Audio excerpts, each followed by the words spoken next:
एक बार फिर से व्यवस्था मत तोड़ो यार, इतनी ज़्यादा घटिया हरकतों पे मत उतरो।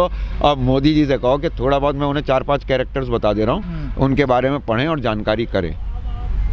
वो गुरु गोविंद सिंह महाराज के बारे में पढ़ें, सिखों की हिस्ट्री पढ़ें, इस देश के लिए उनकी शहादत पढ़ें। उन्हें अगर पढ़ना है वो गांधी जी को ना पढ़ें, वो डॉक्टर अंबेडकर को पढ़ लें, संघर्ष को पढ़ लें, वो नेहरू जी को पढ़ लें।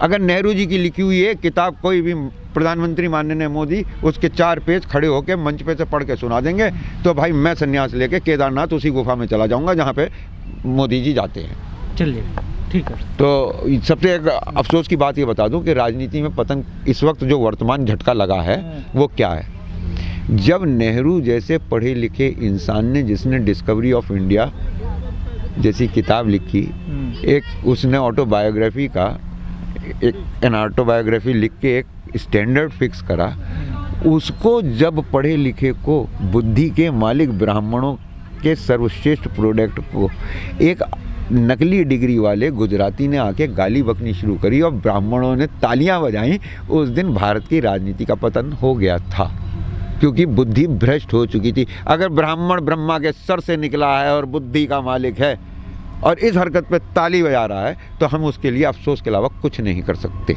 विनाश काले विपरीत बुद्धि। जब दुनिया के अंदर सबसे पुरानी जीवित सभ्यता शहर बनारस को बनाने का नंबर आया तो प्रधानमंत्री महोदय ने कहा कि जापान इसे क्योटो जैसा बना दे। और हमारे इंजीनियर क्या करेंगे? ये जो टेक्नोलॉजी का निगेटिव यूज़ है, जैसे हम लोग टेक्नोलॉजी डेवलप नहीं करते, हम अडॉप्ट करते हैं।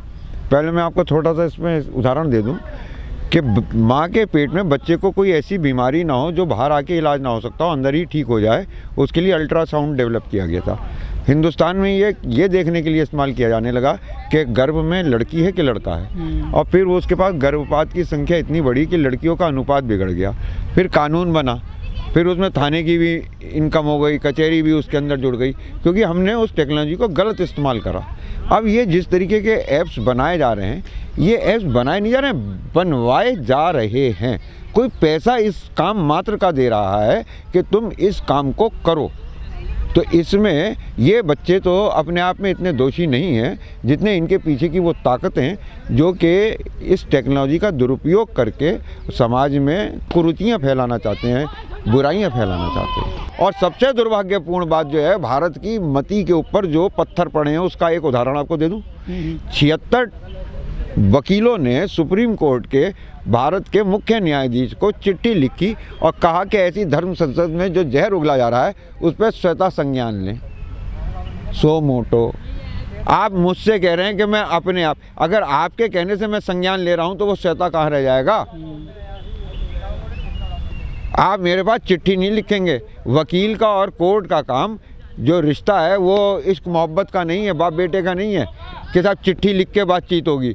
अगर आपको ये लग रहा था तो वकीलों को जाना चाहिए था कोर्ट के सामने बात को लेकर, और अगर उनको स्वतः संज्ञान कोर्ट खुद लेती है तो अच्छी बात थी, लेकिन किसी और के कहने से लिए गए संज्ञान को स्वतः संज्ञान नहीं कहा जाता। तो जब टॉप लेवल पे ये हालत चल रही है तो नीचे का क्या हाल होगा आप खुद अंदाज़ा लगा सकते हैं।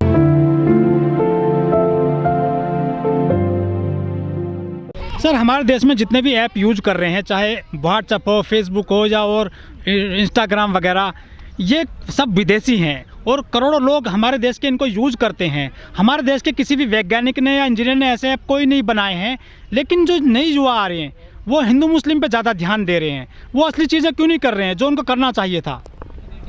देखिए, आपने मेरी बात दोहरा दी। हम टेक्नोलॉजी डेवलप नहीं करते, अडॉप्ट करते हैं। और हमारे जो नए युवा ये आ रहे हैं जिनके ऊपर आप ये आरोप लगा रहे हैं, ये हमारे नए युवा कितने हैं? करोड़ों में 2-4। देखिए, दुनिया में जो कंप्यूटर टेक्नोलॉजी है, जो सॉफ्टवेयर इंडस्ट्री है, उसके ऊपर हिंदुस्तानियों का डंका बज रहा है। अमेरिका के अंदर सिलिकॉन वैली में भी हिंदुस्तानियों का डंका बज रहा है। लेकिन हिंदुस्तानी जो है वो नंबर 1 के हैकर्स नहीं है। नंबर 1 के हैकर्स आएंगे रशिया से, पाकिस्तान से, चाइना से। तो हमारे यहाँ की जो मनोवृत्ति है वो इस तरह की नहीं है।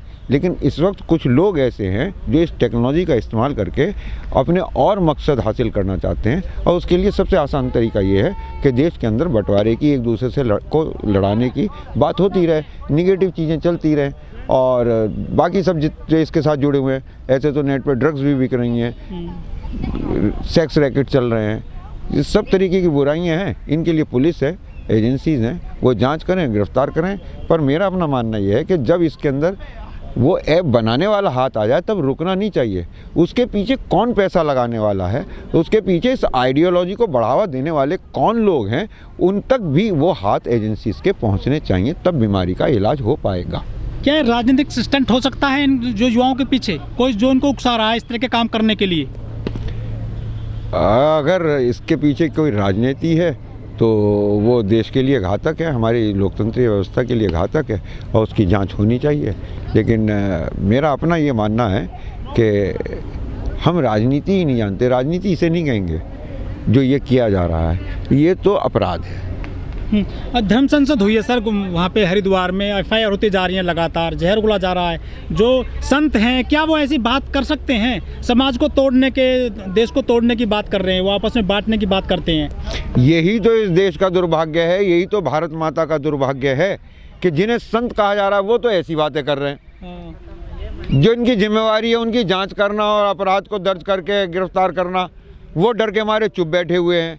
जिनका काम है लॉ एंड ऑर्डर को मेंटेन रखना, देश को समृद्धि के रास्ते पे ले आना वाला, वो राजनेता सारे के सारे इस षड्यंत्र में शामिल हैं। सर, पंजाब में जो पीएम साहब के जो काफिले को रोका गया है, सुरक्षा को लेकर बड़ी बड़ी खबरें आ गई हैं मेन स्ट्रीम मीडिया में। वो कह रहे हैं कि हमारे पीएम साहब बचकर आ गए हैं पंजाब से। इस पूरी जो सुरक्षा, जो पूरा सिनेरियो है, पूरी वर्ल्ड में कैसा मैसेज गया है कि पीएम अपने देश में सुरक्षित नहीं है? देखिए, इस मामले में मैं आपकी ये आशंका निर्मूल कर दूँ साबित कि लोग आपके बारे में क्या सोच रहे हैं या कैसा मैसेज दुनिया में गया है। अब तो प्रधानमंत्री का मैसेज पूरी दुनिया में जा चुका है। He is a lawyer, LIAR, not lawyer. He is a lawyer, वो एक झूठा है। दुनिया जानती है कि वो झूठ बोलता है। अब अमेरिका भी जानती है, ये वहाँ जा चुके हैं। हाउडी मोदी, नमस्ते ट्रम्प। वहाँ की डेमोक्रेसी भी जानती है कि ये कैसी व्यक्तित्व के मालिक हैं, कैसी इनकी मानसिकता है, कैसी इनकी सोच है, and nobody is taking him seriously. लेकिन वो तो कहते थे कि 2019 में कि हम सब चौकीदार हैं। यदि सब भाजपा के लोग चौकीदार हैं तो फिर ये गुस्ताखी कैसे कर दी, क्यों कर दी, किसने? देश विज्ञा चौकीदार बढ़ गए, बैंक लुट गए, चौकीदार सोते रह गए, पुलवामा हो गया, चौकीदार सोते रह गए।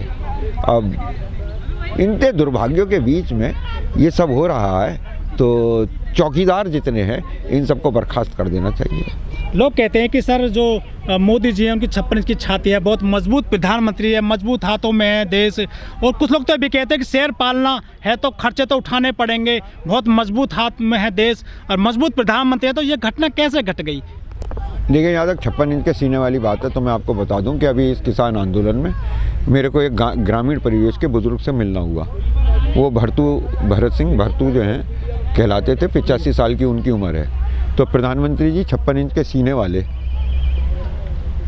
वो उस 85 साल वाले से भिड़ लें, मरोड़ देगा। इतना आक्रोश है उसके अंदर इनके धोखे का। और जो ये कह रहे हैं ना भगवान की दुआ से मैं बच के आ गया, भरतू 85 साल का अखाड़े में मार देगा। इतना आक्रोश है इनके धोखे का, जो इन्होंने लोगों के साथ छलावा किया है। तो सच्चे ईमानदार आदमी को उतना ही दर्द महसूस होता, उतना ही ठगा हुआ।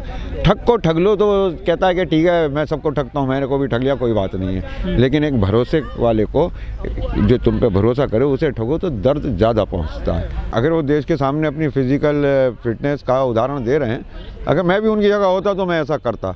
लेकिन मैं प्रधानमंत्री जी से कहूँगा कि वो बाकी सब खेलों में हाथ आजमा लिया करें, म्यूज़िक बजा लिया करें, ढोल बजा लिया करें, ड्रम बजा लिया, बैडमिंटन ना खेला करें। उन्हें शटल कॉक जो है दूसरे कोर्ट में सर्विस करनी नहीं आती भाई उस आदमी को। वो चाय वाले का बेटा है, फिर उसके बाद वो काकी निकर पहन के संग में चला गया, वहाँ बैडमिंटन खेल ही नहीं जाती। तो वो जिस तरीके से शटल कॉक को पकड़ के और रैकेट से और देख रहे थे, इट वॉज ए जोक। तो ऐसे खेलों वेलों में प्रधानमंत्री महोदय को अपने हाथ नहीं आजमाना चाहिए, बाकी तो ढोल वोल बजा लें, ठीक है। पंजाब में सर क्या खोई हुई ज़मीन वापस ले आएगी भाजपा, जिस तरह से काम कर रही है, जिस तरह से घटना हुई है सुरक्षा को लेकर पीएम की? देखिए, मैं आपको पंजाब का रिजल्ट बता दूं आज। अभी तक आप भी इस बात से सहमत होंगे कि जितनी भविष्यवाणी मैंने धरने पे अपने बाइट्स की थी, तो आप कहते थे कि भाई सबसे ज़्यादा इन्हीं की सच निकलती हैं। तो मैं पंजाब की आपको रिजल्ट बता दे रहा हूँ। 70+ Congress, then AAP, then Shiromani Akali Dal, then BJP plus Amarinder Singh. ये 2 से 5 सीट के बीच में रह सकते हैं। इन्होंने बात ज़मीन की नहीं है, भरोसा खोया है। तो जब भरोसा खो दिया तो ज़मीन मिलेगी कहाँ से?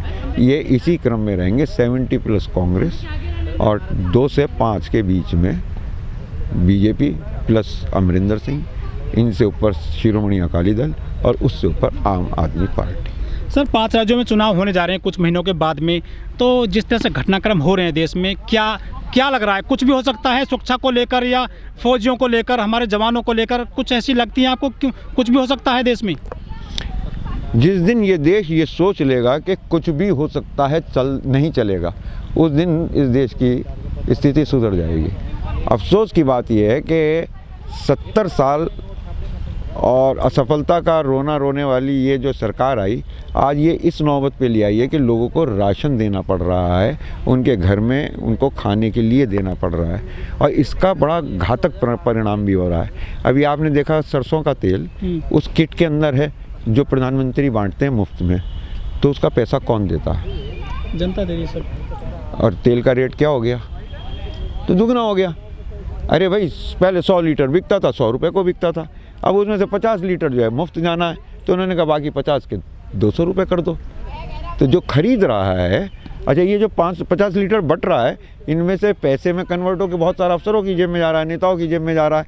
एक बहुत बड़ा घपला, इसके अंदर बहुत बड़ा घपला है। क्वालिटी नहीं है, और नहीं, क्वालिटी के अलावा क्वांटिटी में भी बहुत बड़ा हेर फेर है। लेकिन जो जिसके घर नहीं पहुंच रहा, जो गिनती में नहीं है, उसको मार्केट से खरीदना पड़ रहा, तो वो दुगने में। तो व्यापारी पे क्या फ़र्क पड़ा? कोई नहीं। अडानी पे क्या फ़र्क पड़ा? कोई नहीं। उसको तो उतना ही इस हाथ से ले या इस हाथ से ले, और उसमें ये लोग भी अपने गंगा नहा लेते हैं। तो ये सब चीज़ें अब नहीं चलेंगी देश में, इन सब चीज़ों को रोकना पड़ेगा। ठीक।